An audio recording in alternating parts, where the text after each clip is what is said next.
오늘은 팔복, 복이라고 하는 것은 마카리오스다 그랬어요. 한번 따라해 보세요. 마카리오스. 마카리오스. 이 마카리오스라고 하는 이 말은 복이라고 하는 예수님 시대에 사용된 단어인데, 이 단어의 뜻이 이렇게 세 가지다 그랬어요. 받는 게 아니고 드리는 게 복이다. 이게 아니라는 거예요. 세상에서는 많이 받아야 되고 가져야 되는 게 복이라고 가르치고 또 우리가 그걸 추구하는데 아니라는 거예요. 예수 믿는 사람이 받는 복은 내가 얼만큼 드렸느냐, 얼만큼 나누었느냐, 얼만큼 베풀었느냐, 다른 사람을 구제했느냐, 도왔느냐, 요것만 남는다는 거예요. 진짜 부자는 많이 드린 사람, 많이 섬긴 사람, 많이 베푼 사람, 많이 대접한 사람, 많이 나눈 사람. 아멘. 벌써 5번째까지 갔는데 설 지나고 오니까 이 아멘 감각을 놓쳐가지고 소유가 아니라, 따라서 소유가 아니라 소유가 아니라 존재입니다. 존재입니다. 많이 소유했느냐, 그거는 세상 사람들이 복이라고 할런지는 모르는데 성경적인 복은 아니다. 하나님이 우리에게 주시고자 하시는 복은 너 오늘 존재하는 자체로 감사하라. 아멘. 아멘. 내가 오늘 살았다는 거, 뭐 많이 가진들 못하고 적게 가진들 어때요? 그 의미가 없는 거예요. 많이 가졌으면은 뭐 하루에 막 10끼씩 먹고 100끼씩 먹고 이러면은 참 차별이 생길지도 모르는데, 아무리 많은 부자라도 하루 3끼 더 못 먹잖아요. 다 공평하잖아요. 그러니까 성경에서 말하고 있는 이 복이라고 하는 것은 소유가 아니라 내 존재 자체다. 내가 귀한 것이고 하나님이 나를 위하여 십자가에서 예수 그리스도를 희생시키신 거지, 여러분들 한 분 한 분이 가장 존귀하시고 보배롭다는 것을 항상 기억하고 여러분들에게 주신 그 존재의 복을 누리시기를 축복합니다. 아멘. 자, 한번 따라합니다. 저주가 아닌 저주가 아닌 축복입니다. 축복입니다. 그래서 그 사람이 정말 복받은 사람이냐 하는 것은 그 사람이 어떤 말을 하느냐 하는 걸 보면 알아요. 그 사람이 다른 사람한테 막 모함을 당하고 막 억울한 일을 당하고 해도 다윗처럼 요셉처럼 축복만 쏟아붓는다면 그 사람은 진정 복을 받은 분입니다. 아멘. 아멘.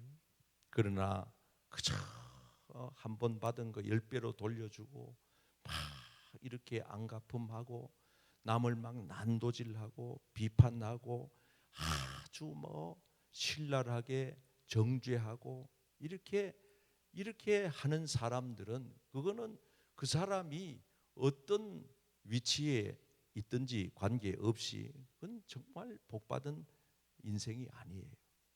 저는 여러분들이 복된 인생으로 살아가시기를 축복합니다. 아멘. 그래서 옆 사람에게 우리는 복받은 사람들입니다 가르쳐 우리는 주세요. 복받은 사람들입니다.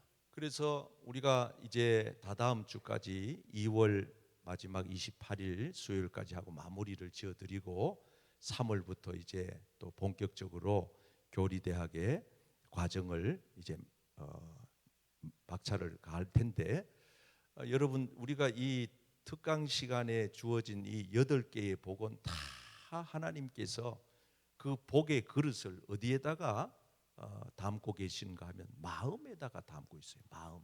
이 사람의 마음이 복 담는 그릇이다 하는 거예요. 한번 따라할까요? 마음이 복을 담는 그릇입니다. 복을 담는 그릇입니다. 아멘. 아멘. 그래서 우리가 첫날부터 시작했던 거 곰곰이 생각해 보세요.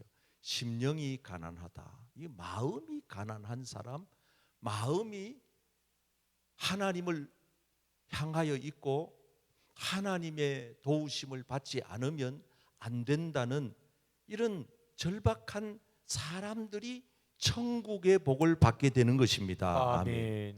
그래서 1호부터 시작해서 우리가 지난주에 했던 거 다 화평케 하는 자, 또 온유한 자, 또 의에 줄이고 목마른 자, 이런 복들이 다 마음에서부터 시작해요. 마음에서부터. 오늘도 주어진 이 말씀의 복이 뭐냐면은 긍휼이, 성경 말씀 한 번 더 읽어봐요. 긍휼이, 시작. 긍휼히 여기는 자는 복이 있나니 그들이 긍휼히 여김을 받을 것이며. 예, 한번 따라하겠습니다. 긍휼히 여기면 긍휼히 여기면 긍휼히 여김 받습니다. 긍휼히 여김 받습니다. 아멘. 아멘. 그래서 성경에서 말하고 있는 이 긍휼히 여기는 복이 뭐냐 할 때 예수님이 사용했던 단어는 엘레오스라고 하는 단어를 써요. 한번 따라해 보실까요? 엘레오스. 엘레오스. 네, 요거는 두 가지 의미가 있어요. 긍휼 두 가지 의미가 있는데, 하나는 불쌍히 여기는 마음을 엘레오스라 그래. 엘레오스. 한번 따라해 보실까요? 불쌍히 여기는 마음. 불쌍히 여기는 마음. 예, 어떤 마음? 불쌍히 여기는 가엽게 마음. 여기는 마음. 가엽게. 아유, 불쌍해 어떻게, 불쌍해서 어떻게, 이렇게 여기는, 불쌍히 여기는 마음. 이게 엘레오스예요. 두 번째는 불쌍히 여겨서 마음뿐만 아니고 여겨 돕는 행동이다. 그래요. 돕는 행동. 한번 따라해 볼까요? 돕는 행동. 돕는 행동. 그냥 돕는 게 아니고 불쌍히 여겨서, 불쌍해서 거기서 멈추는 상태가 아니라 너무 불쌍해서 내가 내 형편껏 도와주는 행동을 이 엘레오스라고 말하는 거예요. 그래서 이 엘레오스라고 하는 말의 의미는 두 가지 뜻을 가지고 있다. 여러분들 마음속에 누군가를 바라보면서 불쌍하게 여기는 마음이 들어와 있다면 이미 여러분들은 긍휼히 여기는 복을 받은 분들입니다. 아멘. 아멘. 그런데 어려운 처지에 있는 사람들을 보는데도 전혀 느낌이 없고 불쌍히 여기는 마음이 내 마음에 들어오지 않고 오히려 막 정죄하고 비판하고 막 비난하고 막 이렇게 판단하는 마음이 들어선다면은 이거는 예수님이 말씀하시는 복과는 거리가 너무 먼 것이다. 그걸 우리가 알아야 됩니다.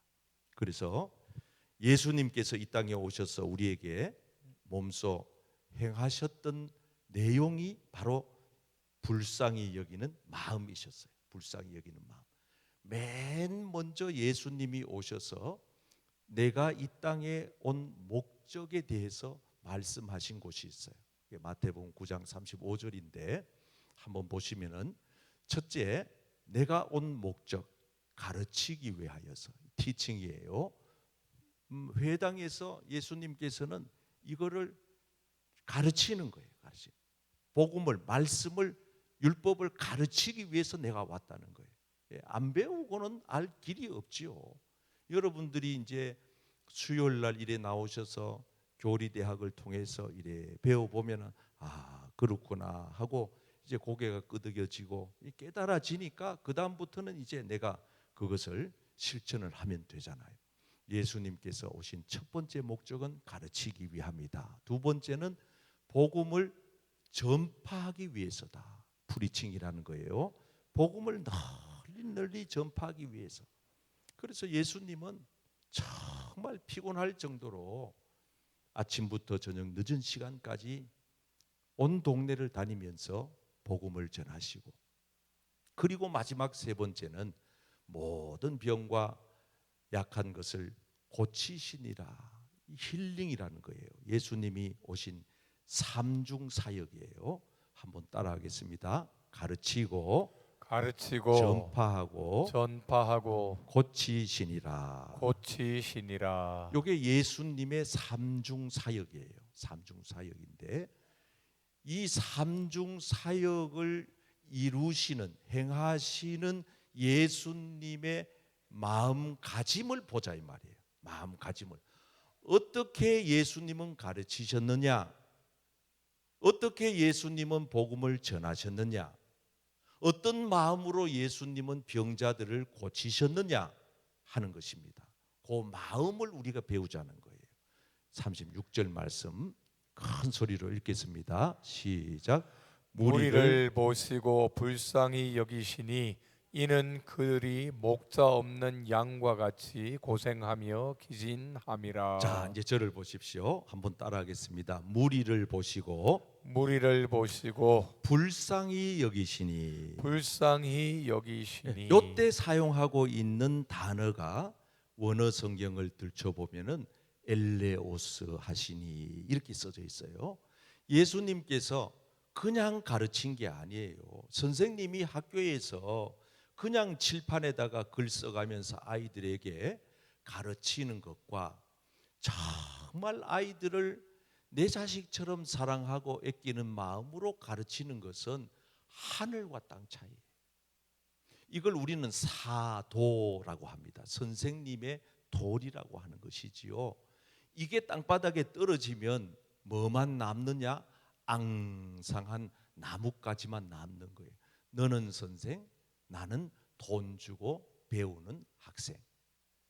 이렇게 되면은 이 선생님과 제자와의 관계는 없는 겁니다. 그냥 지식만 전수하는 걸로 끝나는 거예요.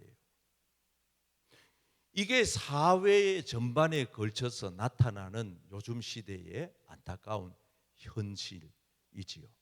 교회마저 이러면 되겠어요? 그러면 안 되죠. 예? 교회는 그러면 안 되죠. 교회 안에 어떤 사역이든지, 그게 교회학교 선생님이든지, 선생님은 아이들을 가르치잖아요. 찬양대 대원이든지, 찬양대 대원들은 찬양으로 성도들을 섬기고 하나님께 영광 올려드리잖아요. 목사의 설교라든지, 설교는 목사에게 설교권과 성찬권, 축복권이 목사에게 주어진 아주 고귀한 특권인데, 축도 아무나 못하잖아요. 이거 목사에게만 주신 하나님의 특권이에요. 설교 아무나 못하잖아요. 목사에게 주신 특권이에요. 그런데 이 설교를 하는 목사가 목구멍이 포도청이라 먹고 살기 위해서 지식만 전달한다면, 성경의 내용만 가르친다면, 그게 어떻게 성도들의 심금을 울리고 영혼을 터치하고 마음을 변화시키고 삶을 새롭게 바꿔놓을 수가 있겠어요? 목사의 마음에 엘레오스가 있고서야 설교할 때, 선생님의 마음에 긍휼히 여기는 엘레오스의 마음이 있고서야 아이들 앞에 서서 가르칠 때, 여러분 그 배움의 현장은, 그 설교를 듣는 회중의 분위기는 완전히 달라지는 줄 믿습니다. 아멘. 똑같아요. 요 사역을 그대로 가정으로 가지고 가볼게요. 가정에서도 엘레오스가 없는 가정생활은 지옥입니다. 남편이 아내를 바라볼 때 엘레오스로 보느냐, 정말 불쌍히 여기는 마음으로, 아유 우리 남편이 아침부터 나가가지고 저녁 늦은 시간까지 피곤하게 일해서 우리 가족들을 이렇게 먹여 살리니 얼마나 피곤하겠노, 이런 마음으로다가 남편을 바라보는 아내의 엘레오스가 그 가정에 천국을 만들지요.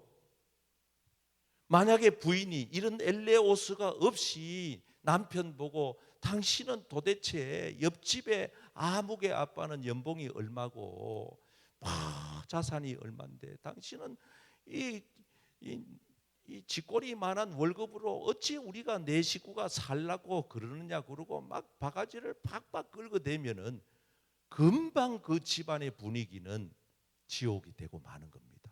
가정도 엘레오스가 있느냐의 차이예요. 직장도 마찬가지예요. 직장도 여러분들이 직장 생활을 그냥 의무적으로 할 수 있어요. 그러나 여러분들이 직장 생활에 임할 때에 여러분 마음속에 엘레오스의 정신이 들어가서 직장 상사를 바라볼 때도 무시하고 경멸하는 태도로 보는 게 아니라, 저분이 저 위치까지 올라가느라고 얼마나 수고가 많으셨겠노. 그리고 여러분 동료들이나 여러분들의 신입 사원들을 바라볼 때는 아이고 앞으로 저 젊은 사람들이 헤쳐나가야 될 것이 얼마나 크고 높을까, 참 안 됐구나 하는 마음을 가지고 직장 생활하는 것은 하늘과 땅 차이다 이 말이에요. 예수님께서는 회중을 보실 때에 그냥 가르치고 그냥 복음을 전하고 그냥 치유하신 게 아니고 긍휼히 여기는 마음을 가지고 그들과 함께 관계를 가지셨다는 거예요. 저는 가끔 이렇게 병원에 가보면은 이걸 금방 알 수가 있습니다. 그분이 믿는 사람인지 믿지 않는 사람인지는 나는 정확히 몰라요. 그런데 그분이 환자를 대하는 태도와 자세와 여러 가지 행동들을 보면 이 의사 선생님은 나를 대하는 태도를 보니 정말 이 의사 선생님 마음에는 긍휼히 여기는 마음을 가지고 환자를 보살피는 정말 의사 선생님다운 선생님이로구나 하고 존경심이 우러나와요. 그런데 간혹 어떤 의사들은 내가 가서 이래 앉아 있으면 나를 환자로 보되 뭘로 보느냐 하면 머니로 봐요. 머니로 본다고. 나를 돈으로 본다고. 돈으로. 그래서 빨리 진료하고 떠넘겨 버려야 그날 많은 수익을 올려. 그래서 원튼 원치 않든 내가 마치 의사에게 물건 취급을 당하는 것 같아. 나는 좀 더 의사 선생님에게 진료를 받아보고 싶고 좀 더 궁금한 거를 여쭤보고 싶고 좀 더 상세하게 구체적으로 이렇게 하고 싶은데 의사 선생님은 뒤에 환자를 봐야 된다 그러시면서 빨리 나가라는 거요. 밖에 나가면 간호사가 약을 처방해주고 예약 날짜를 잡아줄 테니까 그냥 약 받아가지고 가서 먹고 나았든지 안 나았든지 안 나으면 더 나아. 왜? 다음에 또 오니까. 이런 사고를 가지고 의사생활을 하는 분들도 혹 있더라 그 말이에요. 여러분 엘레우스 교인은 엘레오스라고 하는 예수님의 긍휼의 마음이 있어야 할 줄 믿습니다. 아멘. 이게 굉장히 중요해요. 예수님은 마태복음 10장 16절 말씀에 보면 우리들을 이 세상에 보낼 때 애끓는 마음, 불쌍히 여기는 마음을 가지고 계셨어요. 어느 정도로 불쌍히 여기는 마음을 가지셨느냐? 양을 이리 가운데 보내는 것 같다. 그래서 그 심정을 이래 표현한 거예요. 한번 읽어보실까요? 시작. 보라 내가 너희를 보냄이 양을 이리 가운데로 보냄과 같도다.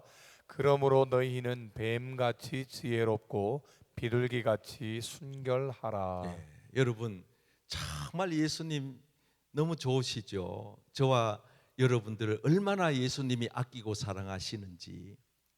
우리를 이 세상에 보낼 때에 얘들아 너희들을 이 세상으로 보내는 게 마치 부모가 저 냇가에 물가에 아기를 갖다 놓은 심정처럼 양을 이리 가운데 보내는 것 같아. 너무 안타까워.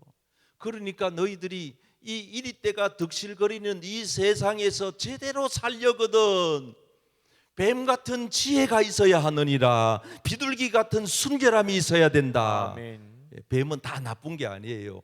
뱀의 아주 탁월한 우월성이 지혜예요. 아주 빠른 판단력. 우리가 이 세상에 나가서 세상을 어떻게 능가해요? 세상 사람들을 어떻게 정복해요? 저들보다 어떻게 싸워서 이길 수가 있겠어요? 우리는 그런 재주가 없어요. 그러니 우리는 밤낮 없이 하나님 아버지 앞에 지혜를 구하여 하나님이 주시는 지혜로 살아야 할 줄 믿습니다. 아멘. 여러분 모두 지혜자가 되시기를 축복합니다. 아멘. 지혜가 부족하냐? 후히 주시고 꾸짖지 아니하시는 내 하나님 아버지께 구하라. 아멘. 아멘. 하나님께 구해 보세요. 이거는 지식하고 차원이 영 달라요. 좋은 학교, 많은 공부, 많은 지식을 쌓은 것과는 완전 달라요. 학교에 못 다녀도 괜찮아요. 책 한 권 안 읽었어도 괜찮아요. 하나님 앞에 기도하여 얻은 지혜는요, 천하를 주고도 바꿀 수 없는 가장 중요한 선물입니다. 아멘. 그러므로 여러분 오늘도 끊임없이 하나님께 구하여 하나님으로부터 그저 다음 없는 주의 지혜가 여러분들에게 충만하시기를 주님의 이름으로 축복합니다. 아멘. 축복합니다. 아멘. 그래서 우리가 믿음 생활, 신앙 생활 할 때에 이 긍휼이라고 하는 게 얼마나 중요하냐? 성경에 보면은 이게 제사보다가 예배보다가 하나님이 더 원하신 우선순위로 따지면은 이거를 하나님이 더 원한다는 거예요. 잘 읽어 보셔야 돼요. 너희는 시작. 너희는 가서 내가 긍휼을 원하고 제사를 원하지 아니하노라 하신 뜻이 무엇인지 배우라. 나는 의인을 부르러 온 것이 아니요 죄인을 부르러 왔노라 하시니라. 아멘. 예, 여러분 주님이 원하시는 거는 우리가 이렇게 앉아서 예배 1시간 드리는 거 이것도 귀한 일이지만은 여러분들이 일상의 생활에서 긍휼의 마음을 가지고 불쌍히 여기는 마음으로 살아가는 것을 주님이 바라고 계시는 줄 믿습니다. 아멘. 예, 그래서 자식은요, 나는 참 하나님이 긍휼의 마음을 어릴 때부터 주셔서 얼마나 감사한지. 난 어릴 때부터 부모님한테 원망 한번 달라고 뭐 등록금 한 번 안 대줘도 나는 우리 부모가 원망스럽지가 않았어요. 왜냐하면 우리 엄마 아버지를 생각하면 막 불쌍해 죽겠어. 아유, 이는 빠져가지고 막 틀니를 깨었는데 막 밑으로 내려왔다 올라갔다 밑으로 올랐다 내려왔다 그러지. 막 허리는 막 구부러졌지. 막 손은 막 거북등처럼 거칠었지. 못 잡사가지고 얼굴은 막 앙상하게 말랐지. 그러니까 막 몰골을 생각하면은 우리 부모님을 생각하면은 못 배웠지, 가난하지, 가진 게 없지. 그러니까 막 어릴 때부터 그 부모님을 생각하면 막 불쌍해 죽겠어. 그래서 예수 믿고 얼마나 불쌍했으면은요. 우리 부모님들 예수 믿을 때까지 내가 눈물이 멈추지 않았다. 이 강대상 시골교회 앞에 꿇어 엎드리면 눈물이 뚝뚝 떨어져. 닭똥 같은 눈물이 떨어져. 그 어린 것이 그 부모님의 영혼을 생각하니까 얼마나 불쌍한지.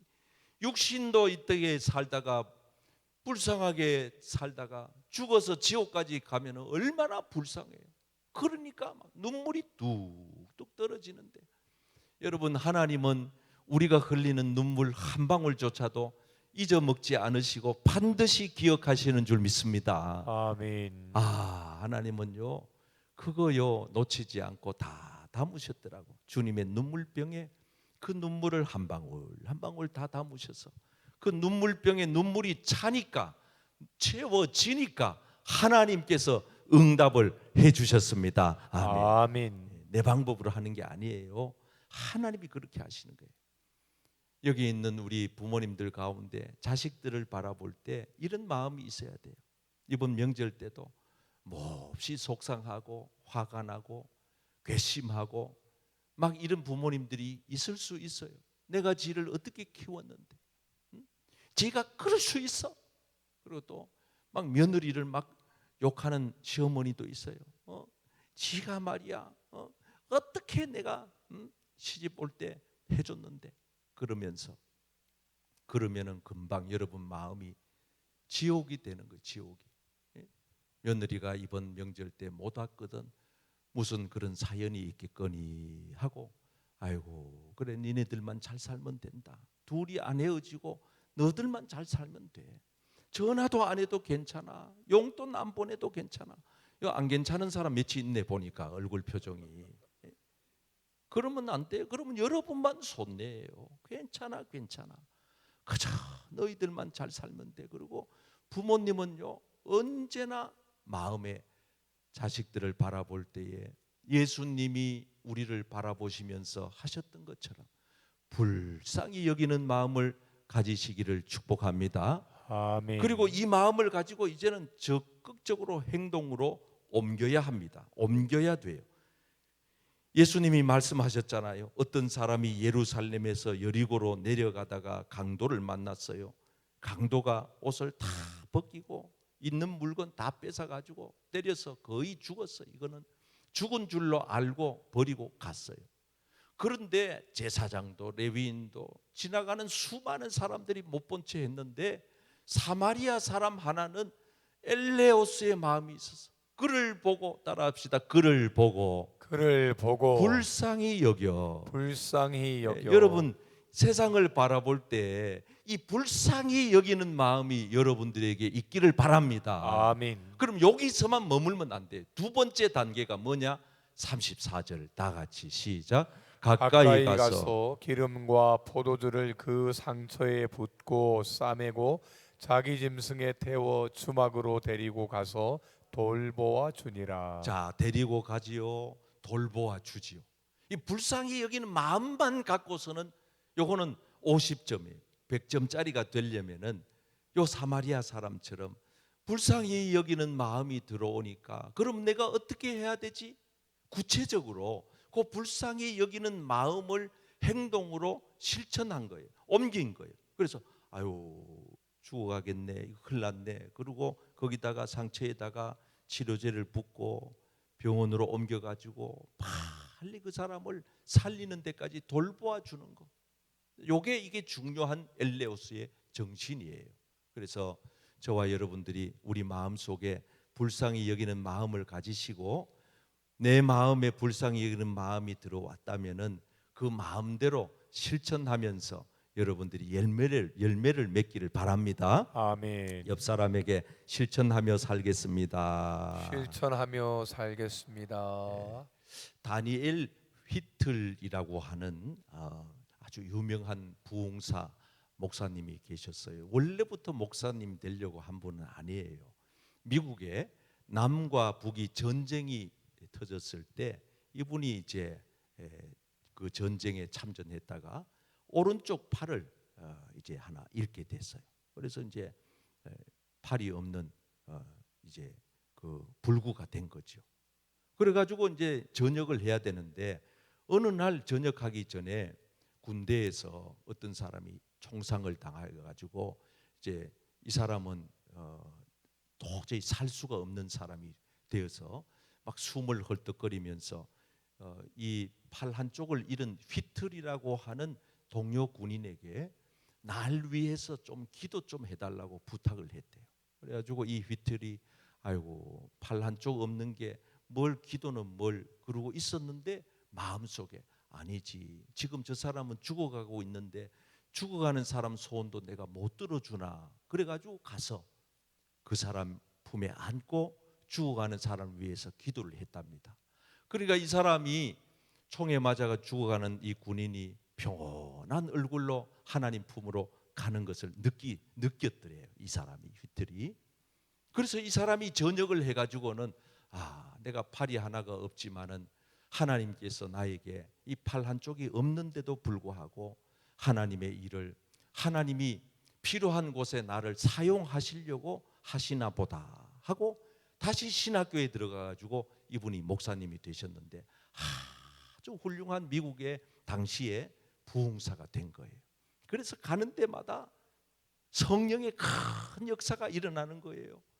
그래서 이 휘틀이라고 하는 사람이 부흥에 가는 데마다 자기가 은혜 받은 그 내용을 자기가 입술로 흥얼거리면서 불렀는데 이게 나중에 곡을 어떤 분이 붙여가지고 이제 우리한테까지 알려지게 되고 또 저 같은 사람은 찬송 중에서도 가장 귀히 여기고 좋아하는 찬송이 됐어요. 바로 그게 310장의 이 휘틀이라고 하는 분이 지은 찬양이에요. 하나님의 은혜로 이 쓸데없는 자, 팔 한쪽도 떨어져 나간 쓸데없는 주제에 그러나 이 사람이 죽어가는 군인 병사를 끌어안고 기도해 줬을 때 그 영혼이 편안히 주님께로 가는 모습을 보면서 왜 구속하여 주는지 난 알 수 없도다. 내가 믿고 또 의지함은 내 모든 형편 아시는 주님 늘 보호해 주실 것을 나는 확실히 아네. 4절 우리 한번 손 내밀고 같이 해봅시다. 주 언제가 하실지 온 밤에 온낮에 또 주님 만나 그곳도 난 알 수 없도다. 내가 믿습니다. 내가 믿고 또 의지하는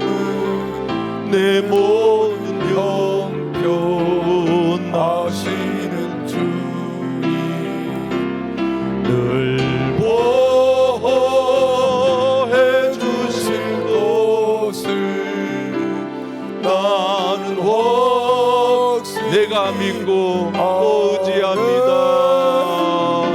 내가 믿고 또 의지하는 내 모든 형편 아시는 주님 늘 보호해 주실 것은 나는 확실히 아네.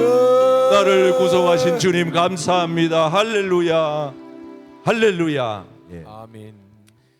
긍휼히 여기시는 자의 복을 받으시기를 축복합니다. 아멘. 자, 오늘 마지막 결론은 긍휼히 여기는 자가 되어야 우리도 긍휼히 여김을 받는다는 거예요. 한번 읽어봐요. 3번 시작. 긍휼히 여기는 자는 긍휼히 여김을 받는 복을 자, 받습니다. 여기 야고보 2장 12절입니다. 너희는 자유의 율법대로 심판받을 자처럼 말도 하고 행하기도 하라. 조금 어려운 말 같지만 그 다음 절을 읽어보면 금방 이해가 돼요. 13절 큰 소리를 읽겠습니다. 시작. 긍휼을 행하지 아니하는 자에게는 긍휼 없는 심판이 있으리라. 긍휼은 심판을 이기고 자랑하느니라. 자, 한번 따라 할까요? 긍휼 없는 심판이 있으리라. 긍휼 없는 심판이 있으리라. 긍휼 없는, 저를 보세요 여러분. 긍휼 없는 심판은요, 상상도 하기가 싫어요. 끔찍한 심판대 앞에 우리가 서서 남아날 자가 하나도 없습니다. 그럼 우리가 어떻게 그 심판대를 피할 수 있느냐? 긍휼의 삶을 살면 되는 것입니다. 아멘. 그럼 오늘 성경 말씀의 결론은 뭐냐면, 네가 긍휼을 베풀면서 살아라. 그러면 너도 하나님께 긍휼히 여김을 받을 것이다. 아멘. 하나님 우리를 불쌍히 여겨준다는 거예요. 너 그렇게 살았지. 다른 사람은 다 돌 들고 쳐 죽이라 했는데 넌 그렇게 하면 안 된다 그러면서, 이 여자 한 번 실수한 것 좀 용서해 주세요. 그러고 너는 돌로 치지 말아 했지. 그래, 내가 그때 다 봤어. 딴 사람들은 다 비난하고 다 욕하고 손가락질 나는데 너는 그러면 안 된다 그랬어. 왜 그런 줄 알아? 너는 애미의 심정으로 불쌍히 여기는 마음이 너에게는 있어서 그랬거든. 그래, 나도 너를 그때 봤어. 그때 네가 한 그 행동 내가 다 알아. 다 보았어. 나도 너를 불쌍히 여겨줄게. 나도 너를 긍휼히 여겨주리라. 아멘. 만약에 여러분 우리가 하나님 앞에 내가 산 대로 심판을 다 받아버린다면 아마 이 벼락 안 맞을 사람, 엊그저께 보니까 인도 축구 선수가 축구하다가 벼락 맞아가지고 돌아가셨어요. 너무 속상하고 마음이 아파요. 그 22명이 뛰고 있는데 한 사람한테 벼락이 딱 떨어졌는데, 와, 그 영상에 다 잡혔는데 무섭더라고요. 만약 우리가 이 세상 살면서 내가 행한 대로, 내가 지은 죄대로 하나님 앞에 심판을 다 받는다고 하면 우리는 이 세상에 살아남을 자가 단 한 분도 없어요. 있을 수. 오늘 우리 얼굴 들고 여기 못 나타나요. 그러나 하나님은 또 눈 감아 주시고 또 용서해 주시고 아멘. 또 불쌍히 여겨 주시고 아멘. 또 참아 주시고 아멘. 또 기다려 주시고 아멘. 또 안아 주시고 아멘. 또 용납해 주시고, 아멘. 하나님의 끝없는 엘레오스, 불쌍히 여기심 때문에 오늘 저와 여러분들이 여기까지 오게 된 줄 믿습니다. 아멘. 이제 우리는 이 긍휼의 복을 받은 자로서 오늘부터 나가셔서 살 때에 긍휼함의 마음을 가지고 살아가시기를 축복합니다. 아멘. 집에 돌아가셔가지고도 절대 다투시면 안 돼요. 불쌍히 여기는 마음을 가지셔 보세요. 그러면 우리 애들을 볼 때도요, 그냥 마음이 속상하지 않아. 공부 안 하고 게임만 하고 속 썩인다고 맨날 집 밖에 나가서 돌아다닌다고 불쾌하지 않아. 화나지 않아. 마음에 긍휼의 마음이 있으면은요, 엄마는 그 아이의 영혼을 가슴에 품고 눈물로 기도하게 돼 있어요. 주여 어찌하오리까. 남편하고도 절대 다투지 않아. 그 남편을 정말 긍휼히 여기는 마음으로 품고 기도하게 돼. 그래서 어떤 목사님 사모님은 속상할 일이 있으면은 매일 그렇게 기도한대. 주여 불쌍히 여겨 주옵소서. 불쌍히 여겨 주옵소서. 교회에서도 어떤 교인이 사모님 마음을 조금 아프게 하면은 그 교인을 향해서 절대로 섭섭한 마음을 가지지 않고 주님 앞에 가지고 나와서 주여 아무개 교인을 불쌍히 여겨 주옵소서. 누가 그랬느냐 하면은요, 이거 이름 밝혀도 괜찮아. 그 목사님이 직접 강의할 때 하신 말씀이니까. 저 서울에 가면은 침례교 가운데 큼직한 교회, 지구촌 교회 이동원 원로 목사님이 계세요. 그 목사님 부인 사모님이 날마다 그렇게 기도했대요. 주여 우리 교인들을 불쌍히 여겨달라고. 그러면 이동원 목사님이 집에 돌아와서 여보 오늘은 누가 당신 속을 썩였노? 어떤 교인이고? 막 이렇게 막 묻는데요. 근데 어느 날 또 거실에서 사모님이 주여 불쌍히 여겨주세요. 아무개를 불쌍히 여겨주세요. 그런데 누구를 가르치는지를 몰라가지고 목사님이 기도 다 끝난 뒤에 여보 오늘은 누구고? 이렇게 사모님이 오늘은 니다 그랬대요. 니다. 하나님 우리 남편 불쌍히 여겨주세요. 불쌍히 여겨주세요. 나는 이 기도가 최고의 기도라고 생각합니다. 최고의 아멘. 기도. 우리 서로 불쌍히 여기면서 삽시다. 아멘. 여러분들은 저를요 좀 불쌍히 여겨야 돼요. 정말 불쌍하잖아. 이래 생각해 보면 내가 무슨 낙이 있나, 뭐 술을 한 잔 마셔봤나, 춤을 한번 춰봤나, 남의 여자 손을 한번 잡아봤나. 인간적으로 생각해 보면은 김경련이는 불쌍하기 그지없어. 불쌍하기 그지없어. 눈만 뜨면 여기 와가지고 설교해야 되고 설교 준비해야 되고 막 이리저리. 이게 그냥 목회자는 오늘 또 우리 집사람하고 얘기했지만은 참 이 사명감 아니고는 이거 못한다. 우리 부목사님들도 어떨 때는요 측은해 죽겠어. 나는 이제 저 시절을 다 지나왔지만 우리 젊은 부목사님들 생각해 보면 도대체 출퇴근 시간도 없어. 출퇴근. 오늘 또 어제도 초상집에 가서 예배 인도하고 오세요 그러면 밤 10시라도 갔다 와야 되고. 그러니까 우리는 이게 없잖아요. 어떻게 생각해 보면 불쌍해. 그러나 여러분 하나님은 반드시 보상해 주시는 줄 믿습니다. 아멘. 그래서 저도 여러분들을 볼 때요 불쌍해 죽겠는 거예요. 왜? 나는 그래도 저녁이라도 간단히 한 술이라도 뜨고 왔지만 지금 태반 저녁 식사도 못 드시고 쫓아오신 분들이 허겁지겁 이 예배 시간 맞추느라고.